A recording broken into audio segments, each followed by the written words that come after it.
여러분들께서 공부한 내용을 까먹지 않으시려면은 일단 인풋이랑 기억을 유지하는 걸 구별을 조금 해주셔야 돼요.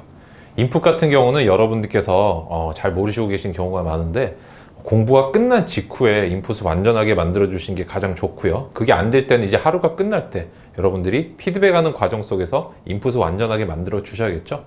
그리고 이렇게 머릿속에 지식이 들어간 후에는 그것들을 유지하는 것이 필요합니다. 이땐 쉽게 말하면 만기라는 걸 기억을 해 두시면 돼요. 망각했다가 기억했다가 망각했다 기억했다. 제가 이걸 지금부터 좀 자세하게 설명을 드려보겠습니다. 일단 여러분들께서 인풋하고 유지를 좀 구별해야 된다는 거를 제가 한번 사례를 들어서 조금 설명을 해볼게요. 여러분들이 어떤 곡간이 하나 있어요. 곡간이 있는데 도둑이 들었어요. 도둑이 들면은 곡간에 있는 쌀이라든지 이런 것들이 다 이제 없어지겠죠. 근데 나중에 도둑을 잡고 보니까 도둑이 이렇게 얘기를 하는 거예요. 애초에 곡간에 아무것도 안 들어 있었다. 그러면 어떻게 돼요? 도둑이 훔친 게 없겠죠. 물론 이때 뭐 처벌이 어떻게 되냐 이런 게 중요한 게 아니라, 여러분들이 방금 그 곡간이 여러분들의 머리, 지식의 창고로 한번 생각을 해보세요. 내가 애초에 머릿속에 집어넣은 게 없다면은, 그리고 이 도둑이 시간이라는 도둑이라고 한번 생각을 해볼게요. 이 시간이 지날수록 내 기억이 사라지는데, 애초에 내가 머리에 집어넣은 게 없다면 사라질 것도 없겠죠.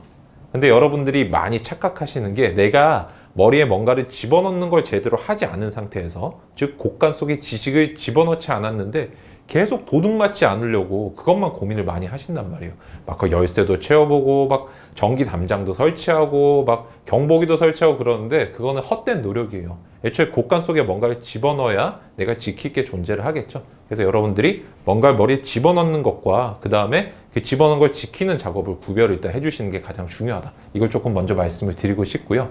그 다음에 여러분들이 이게 안 될 때 일어나는 문제점이 뭐냐면, 일반적인 수험생들이 특히 많이 겪는 거예요. 내가 머릿속에 집어넣은 게 없음에도 불구하고 그걸 안 까먹으려고 계속 내가 어떤 A라는 과목을 끝냈음에도 불구하고 B라는 과목으로 넘어가서도 자꾸 A 과목 복습을 해주는 거예요.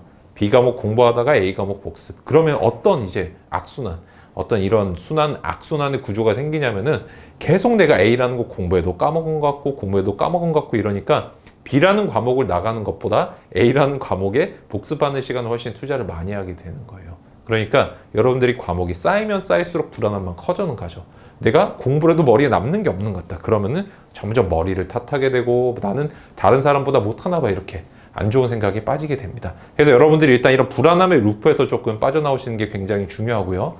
그 다음에 여러분들이 그러면은 기억을 집어넣는 인풋은 언제 하는 게 좋느냐? 여기에 대해서 제가 이제 영상을 2개 정도 만들어 놓은 거예요.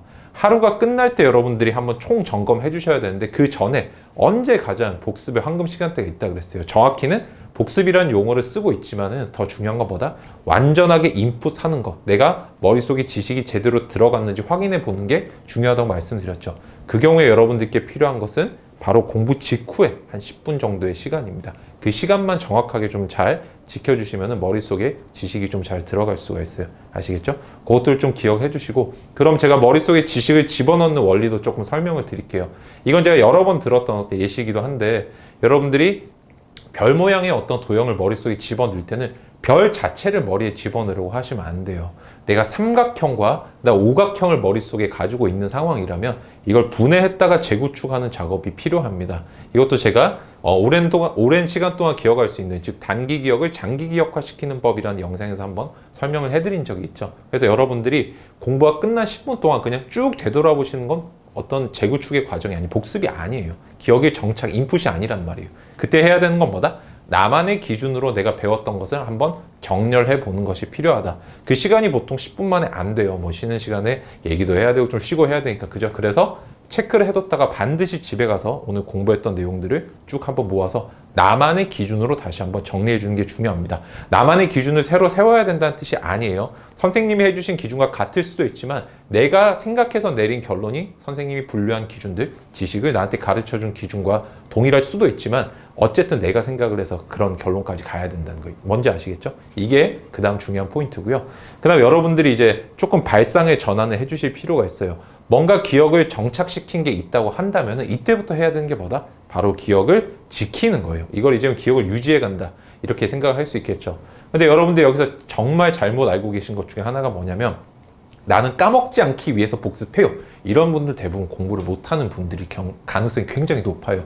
제가 못한다는 표현을 써서 좀 그렇지만 방법이 잘못된 건 저는 조금 정확하게 고쳐드려야 된다고 생각하는 편이거든요. 양해를 좀 부탁을 드리고, 여러분들은 기억을 내가 까먹기 때문에, 그러니까 어떤 저장한 머릿속에 저장한 정보들을 까먹기 때문에 거기에 대해서 대책을 세운다, 이렇게 고민을 이제 좀 많이 집중을 시켜 주셔야 되는 거죠. 애초에 도둑이 들지 않게끔 하는 게 중요한 게 아니라 도둑이 드는 게 당연한 걸 전제로, 시간이라는 도둑이 나의 지식을 훔쳐가는 걸 전제로 거기에 대해서 이걸 못 훔쳐가게 막는 게 중요한 거예요.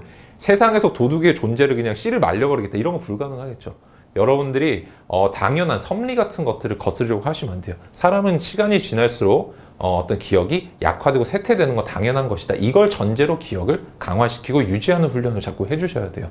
그래서 여러분들이 에빙하우스의 망각곡선이라는 걸 알고 계시죠. 그 망각곡선에 따라서 여러분들이 시간이 지날수록 기억이 감퇴된다. 여기서 중요한 어떤 이 기억을 지킬 수 있는 방법이 뭘까요? 핵심적인 사항이 한 번에 많은 정보를 정확하게 집어넣는 것보다 내가 조금 정보를 나눠서 집어넣고 시간 주기에 따라서 이걸 반복해 주는 거예요. 그러니까 지금처럼 이제 그림이 기억이 내려가다 다시 올라오고 내려가다 올라오고 이렇게 되죠. 그래서 텀을 조금 이제 길게 주면서 반복을 해주는 게 좋다. 왜냐면 기억은 점점 강화되니까, 그죠? 근데 여러분들이 물론 여기서도 좀 주의해 주셔야 되는 상황이, 나중에 아웃풋을 전제로 내가 기억을 빨리 끄집어내는 훈련을 할 때는 시간 간격을 줄이면서 해야 돼요. 이건 제가 다음에 다른 영상에서 한번 소개를 해드리도록 하겠습니다. 그래서 여러분들, 제가 지금까지 이제 쭉 설명을 드렸는데 조금 이제 어려운 얘기들도 많이 있었죠. 제 다른 영상들하고도 좀 관계가 많이 있어요. 다시 한번 총 정리를 해보면, 여러분들이 머릿속에 지식을 집어넣는 인풋하는 과정이랑 그걸 유지하는 과정을 일단 구별해 주셔야 되고, 인풋은 언제 이제 장기 기억과 오래 이제 유지되는 걸로 일어난다. 여러분들이 기억을 재구축했을 때 이게 제대로 안 된 상황에서는 어떻게 해도 악순환만 생길 수밖에 없다, 그죠? 그 다음에 여러분들이 머릿속에 집어넣은 기억을 효율적으로 유지하는 가장 좋은 방법은, 외국에서는 이걸 스페이싱 이펙트라 그래요. 그래서 시간적인 간격을 두고 복습을 해주는 게 가장 중요한데, 여기서는 여러분들이 의도적으로 막 시간을 뭐 하루, 4일, 일주일, 10일 이런 식으로 짜는 게 아니에요. 내가 공부할 때 난이도라든지 이런 걸 여러분들이 좀 고려를 해주셔야 되거든요. 그 다음에 내가 기존에 공부한 것을 유지하는 것보다 훨씬 중요한 게 뭔지 아세요? 새로운 과목을 빨리 공부해서 전체를 한 번 다 보는 거예요. 그렇기 때문에 가장 효율적인 복습 내지는 기억을 유지하는 전략은 뭘까요?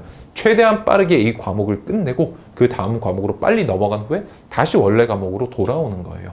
여러분들이 동시에 두 과목을 나가면 뭐가 된다? 동시에 두 과목이 다 망하는 경우가 발생한다는 거 꼭 기억을 해두시면 좋겠습니다. 그래서 단순하게 좀 예를 들어서 한 번 더 말씀을 드려보면, 내가 예를 들어서 뭐 앞에 과목을 보는데 3주가 걸리고 뒤에 과목을 보는데 또 3주가 걸려요. 그럼 보통은 3주 공부한 거를 그 다음 3주 동안 또 복습을 해서 같이 나가거든요. 이런 뭐가 된다? 망해버려요. 그래서 차라리 앞에 과목을 3주 했으면 뒤에 과목을 2주 반을 하고 그냥 차라리 반 주일 동안 내가 앞 과목 복습을 해주는 게 훨씬 효과적이다. 무조건 나누셔야 돼요. 요거를 꼭 기억을 해주시면 좋겠습니다. 여러분들 공부에 많은 도움이 됐으면 좋겠습니다. 이상 이윤규 변호사였습니다. 감사합니다. 네, 여러분, 그리고 제가 요즘 합격수기 챌린지, 미리 쓴 합격수기 챌린지라는 걸 하고 있는데요. 일주일 간격으로 여러분들 이제 합격수기들 모아가지고 그 중에 좀 잘 쓰신 분들 선정해가지고 7분은 제가 응원 문구 써서 보내드리고요. 그다음 3분은 1대1로 무료로 제가 이제 공부법 지도를 해드리고 있어요. 그 밑에 보시면 제가 링크를 남겨뒀거든요. 그래서 댓글 확인 한번 해보시고 여러분들 많은 지원 부탁드립니다. 여러분들 꿈을 구체화시킬수록 꿈에 많이 다가갈 수가 있어요. 여러분들 꼭 한번 참여해 주시기 바랍니다. 감사합니다.